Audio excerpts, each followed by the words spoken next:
Have you ever been murdering someone and thought to yourself, man, my weapon of choice is just gosh dang too effective at killing things. There's no chance to savor the death. I sure do wish my weapon were worse. We've all been there, right? Just me? Well, this time, we're going to look at the Team Fortress 2 weapons that were made worse. Not just that, the weapons that have been nerfed the most. For this, we will just be looking at unlockable weapons, and limiting it to one per class. This will specifically be looking at the difference between the weapon on release and today. Alright, it's the question you've been asking yourself since you first saw the title of this video. Which weapons have been nerfed the most? Okay, this is the part where I point out that just because a weapon has been nerfed a lot, doesn't even mean that the current version is bad. Sometimes weapons are added and they're just stupid broken. Like our first weapon, the Sandman, ladies and gentlemen. The Sandman has gotten quite a bit of changes over the years. And when it first came out, all hits by the ball would cause a full stun.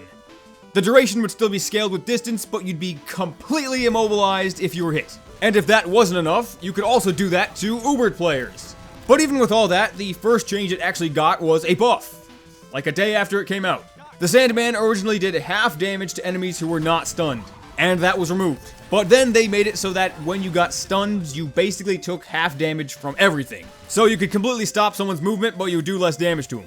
And originally, you didn't launch the ball with your alt fire. And then it was changed to the alt fire it is now, allowing you to swing and smack that baseball as you please. So a buff there. Later on, the damage resistance on stunned enemies would be reduced to 25%, and the ability to stun Ubered players would also be dropped. And did I mention that the Sandman didn't even have a health penalty before that? The Sandman's drawback was originally the inability to double jump, but that was changed to minus 30 max health on wearer. So equipping a bat with the ability to occasionally stun enemies would cut your health down to 95. And then the full stun was changed to the fleeing animation we have now, and the damage resistance was removed. So no more complete stuns unless it's the max range. And a little after that, the health penalty was reduced to minus 15. Even though the current Sandman isn't a bad weapon at all, it's not quite what it used to be. Thankfully. Think of how useful the current escape plan is. It's a great utility weapon.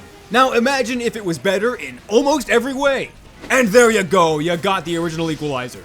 It was like the ultimate melee weapon. It had utility use. It could do crazy damage. It didn't make you take mini crits when you had it active. It didn't really have that much in the way of downsides in general. Back when the escape plan and equalizer were one weapon, the first change it got was a reduction to the damage bonus at low health. As it is right now, at 1 health, the equalizer does 107 damage. They adjusted the damage twice, but the max non-crit boosted damage the equalizer could do on release was over 160.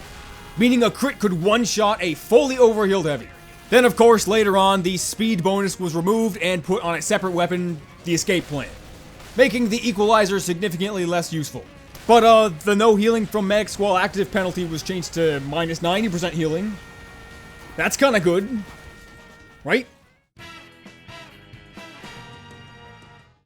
When the Degreaser came out, it made getting Axtinguisher kills go from something that was sorta tricky, but definitely doable, to something that was stupid easy to do.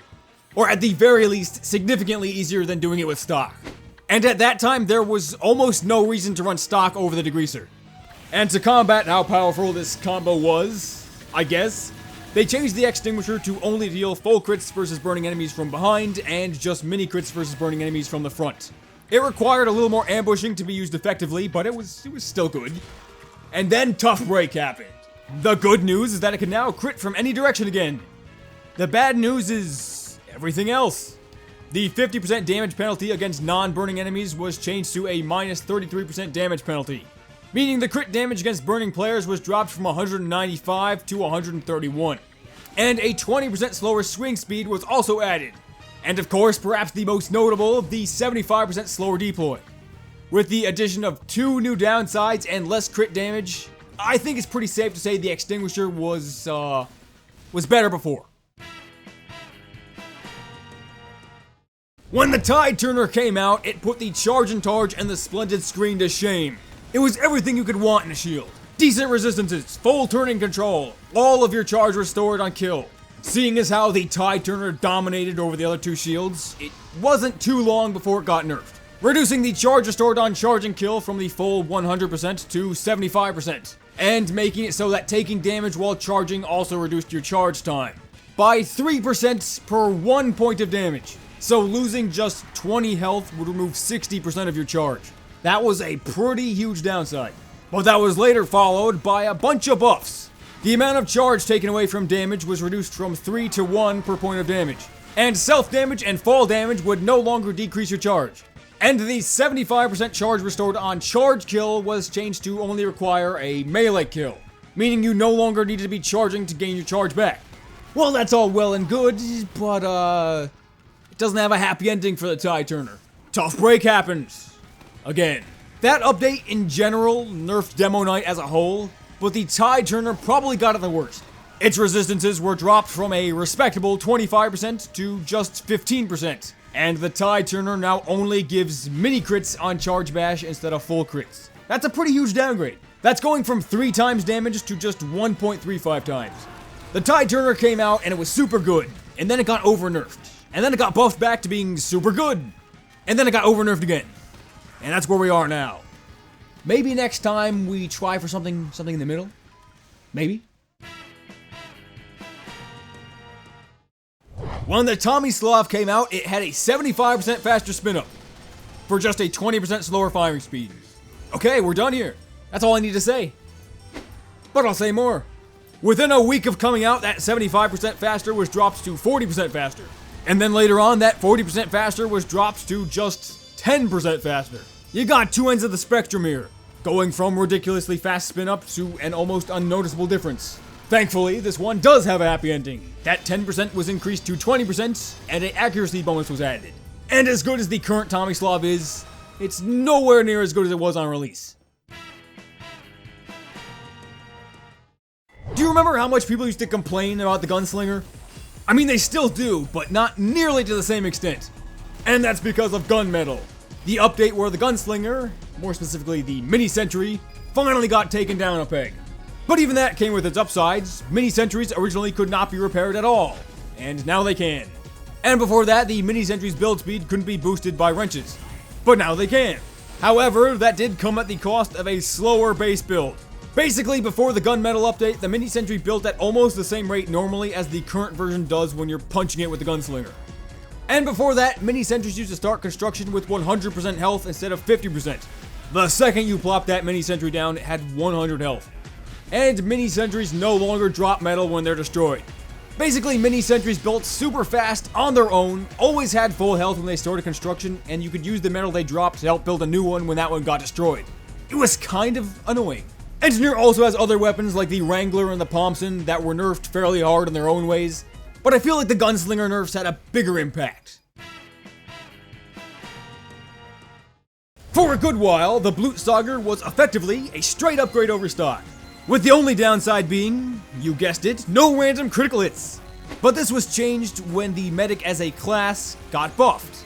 When they increased Medic's base health regeneration from 1 per second to 3 per second, the no random critical hit penalty on the Blutsauger was changed to -2 health per second on wearer, to kind of counteract that buff. So Medic as a whole got better, but the Blutsauger got worse. That's pretty much it. But hey, at least now it could random crit. That could come in handy. You know, not many of Sniper's weapons have really gotten nerfed as a whole. I mean, you got weapons like the Cozy Camper, which got a ton of buffs and then got a nerf, but it's still generally quite a bit better than it was when it came out. The only two that really stuck out were the Tribalman's Shiv and the Bushwalker, but I think the Shiv just barely beat the Bushwalk out. Originally, the Tribalman's Shiv did 35% less damage instead of 50% less, so the base damage was reduced from 42 to 33. And the bleed time was reduced from 8 seconds to 6, dropping the bleed damage from a total of 64 to 48. So the total possible damage from one non-crit hit went from 106 to 81. Probably not the biggest nerf on the list, but it's still a nerf. Yeah. The Enforcer.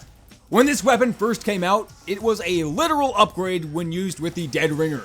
providing a solid 20% damage bonus at the cost of taking half a second longer to cloak. The problem is the Dead Ringer cloaks instantly regardless, so it was just a free 20% damage bonus. That is, it was until they changed the cloak speed penalty to a 20% slower firing speed penalty, and added no random crits. They also changed the damage bonus to only apply when undisguised, meaning you wouldn't get the extra damage until you lost your disguise. Then they swapped that, so you needed a disguise to gain the damage bonus, making it significantly more situational. But it was all worth it because later on they added attacks, pierce, damage resistance effects, and bonuses. So, in theory, it should bypass all weapons that give damage resistance. Except the piercing effect doesn't work on the following: the Fist of Steel, the Battalion's Backup, Cloak Spies, and the Wrangler. There aren't even that many weapons in the game that give resistance, and it doesn't work on basically half of them. So you got a weapon that was a straight upgrade, got nerfed into the ground, and then they slapped on some half-functioning gimmick. That's the Enforcer for you. It sure is something.